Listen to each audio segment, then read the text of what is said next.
İkincilikçimiz vatandaş bugünkü islaha 2025 yıl 2. ayının 23. günü vatandaş endikilikçimiz bunda kuludu.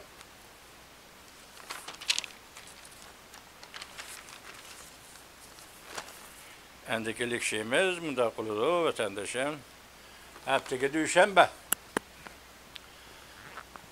CNN Amerika Koşmuş Ştatlarının simlik televizyası vatandaşım. Prezident Donald Trump bir ay içinde dünyanı özgertti. Kilerepte en eğer oyun başlanıdı. Demek müşepte. Dep görsettim mavzulu haber 2. ayının 22. gün Tayvan merkezi agnetliği tarafı ilan kılındı. Haber mundak başlandı. 1. ayının 20. günü Prezident Donald Trump Aksaray'a kirgen deyken taşkı siyasetin naiti tez otturu koydu ve bütün yer şahri yetişelmeye kaldı. CNN Prezident Donald Trump'ın 30 gün içinde işlegen hizmetlerini eslep dünyanı özgertkenliğine baha verip hatta Amerika özü 80 yıldan beri kurup çıkan yer şahri sistemesine söküp taşladı.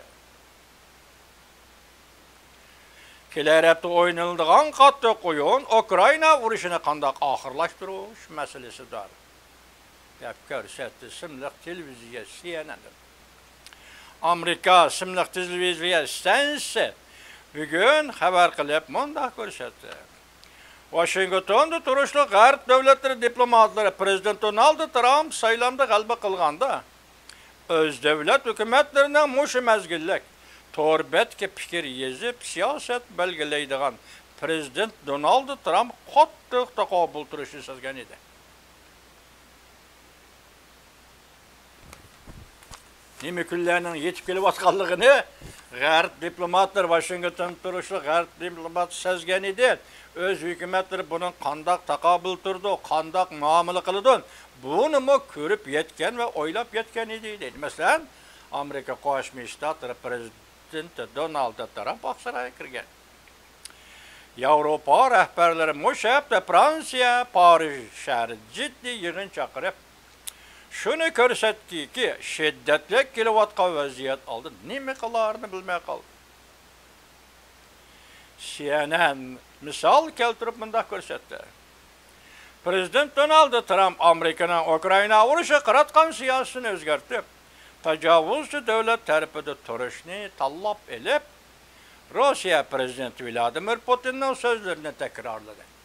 Bir yere tecavüzcü devlet, müşterik Rusya Ukrayna vuruşu da Prezident Trump Rusya terpide turuşunu tallap aldı.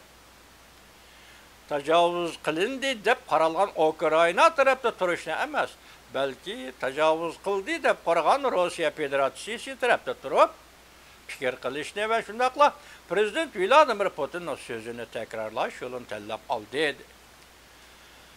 Qaltis özgüreş vatandaş, bu qaltis özgüreş. Muam Prezident Vance, J.D. Vance, München Xalqaro bexatarlik yig'inida nutq so'zlagan chaqda Avrupa İttifaqının yakınki yıllardan beri söz matbuat erkinliğini çektiğini tenkit kılıp Germaniyaga besim işletti. Germaniyada faşizm güçleri ebedi baş götürülmeydiğen ve ebedi hukuk sahnesiga kelilmeydiğen şunun için tesis kılıngan siyasette müdafaa kürüş temini sekübet için talep kıldı.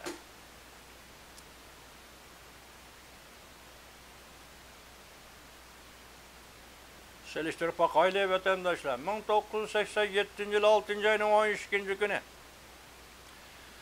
Amerika Koşmuş Ştatlarının şu vaxtki prezidenti Ronald Reagan, yani Reaganizm, Germaniyanın bir adım bol koçusu notuq sözlegende Mr. Gorbachev, bu tam ne?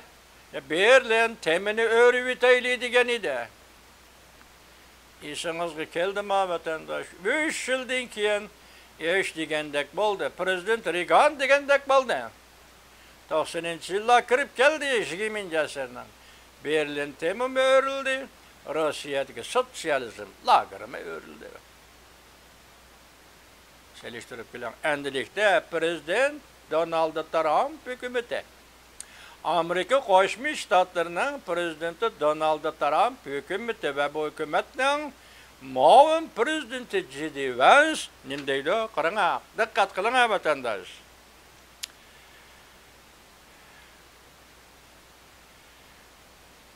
J.D. Vance München'da Halkara Bexaterlik yığın notuk söz degan çağda Avrupa İttifaqının yakın yıllardan beri söz matbuat erkinligini çekligenligini tanqid qilib, Germaniyaga besim işletip, Germaniyada faşizm köçleri ebedi baş götürelmeydigan ve ebedi hukuk sahnesiga kelelmeydigan, şunun için tahsis kılıngan siyasette müdafiye görüş temini söküp yetişine, bu tam ne? Öğrü yetişini talep kılın. Avvalkisi Ronald Reagan hükümeti. Bugünkisi Amerika Koşmuş Ştatları Prezidenti Donald Trump hükümeti. Bu siyaset hukumları dehşetlik hukumlağı vatandaş. Berlin temini örüvüteyle. Bugün söz matbuat erkinliği meydandan turganda Germaniyada hem faşizm güçleri deydigan güçlerini çekleydigan tamlarını süküteyle. Söz matbuat erkinliğini koyuteyle. Ya vatandaş. Bu siyaset. Bu 80 yıllık siyasetin yadrosu. Amerika için aytkanda Amerika taşkı siyaseti yadro. Bugün bu yolunu eçiveteyle. Söz matbuat fikir erkinliğini koyuteyle. Avrupa. Mesela Avrupa'daki 10 çıkışlarga koyuteyle. Söz matbuat erkinliğini koyuteyle. Vatandaş. Oxşaşlı bir vaxt Amerika Koşmuş Ştatlar Devlet Müdafiə Ministeri Pat Haggis Avropaga mundaq aytib berdi. NATO'ga a'zo ittifoqdosh davlatlar sakrab o'tirg'i chiqib, Avropaning bexatarligi uchun texnik ko'p mas'uliyatni ustiga olishi lozim. Bu so'z o'tirg'i chiqish bilan darhol NATO'ning kollektiv müdafiə aqidalarini tavratdi. Avrupa İttifaqı özünü qayerga qo'yishni bilmay qoldi. CNN ismli televiziyasi Amerikaning bunda xabar qildi. Fransiya prezidenti Macron o'tmishda prezident Trump bilan elishib baqqan tajribalariga asosida elishib baqqan chaqchaq shakldagi elishib baqqan tajribalariga asosida ko'p yillardan beri Avrupani ogohlantirib kelgan edik. Amerika ishonchlik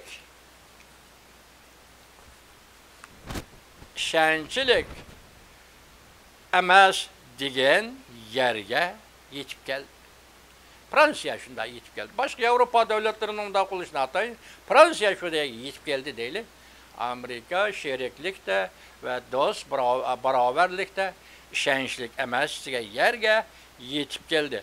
Amerikaning harbiy ishlar bo'yicha berge va'dasining muqimsizligi agishib, NATO ve NATO a'zo davlatlarning boshqa tillaydigan yeri qolmadi. Kechiringlar, boshqa tanlaydigan yeri qolmadi. Faqat harbiy xarajatni kuchaytirishdan boshqa yo'l qolmadi.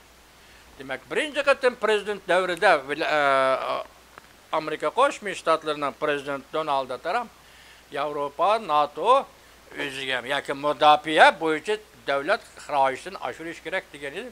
Bu qatim yana shuni tashabbus qildi. Endilikda hozir Avropa buni his qilib, mudofaa kollektiv mudofaa muhitida biz bu xarajatni oshirmasak bo'lmaydi degan ekan.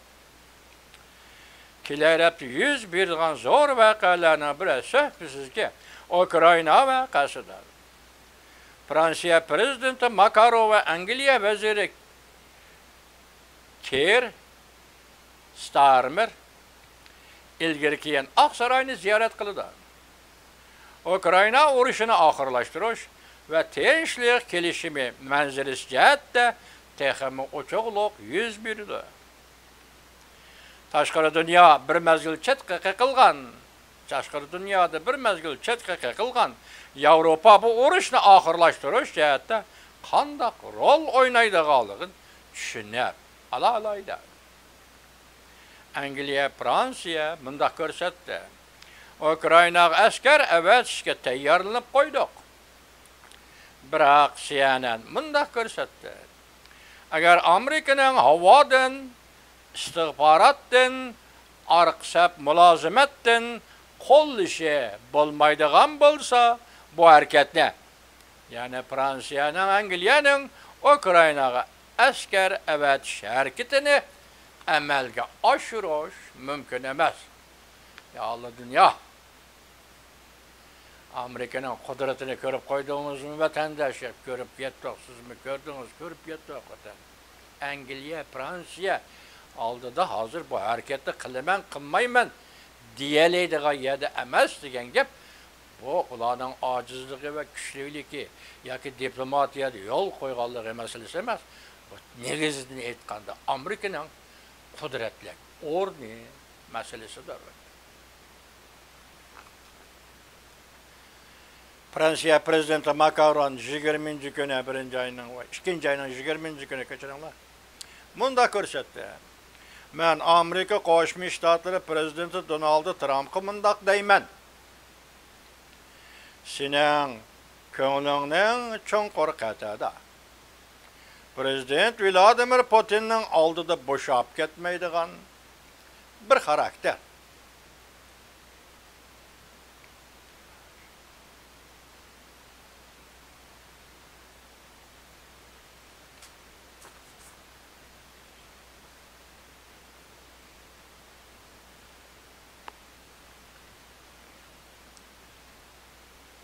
Prezident Putin'in aldıda boşap ketmeydiğen bir karakter. Bu senin karakterin. Senin üslubun buluşu gerek.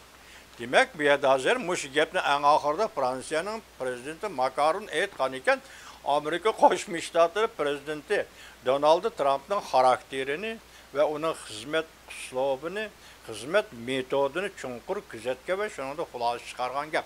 Demek bir yerda deyotgani, biz sana işinimiz senin karakterin bo'yicha Prezident Vladimir Putinga yo'l qo'ymaydiganligingga ishonamiz. Uning oldida bo'shab ketmaydiganligingga ishonamiz. Deyotdi vatandosh.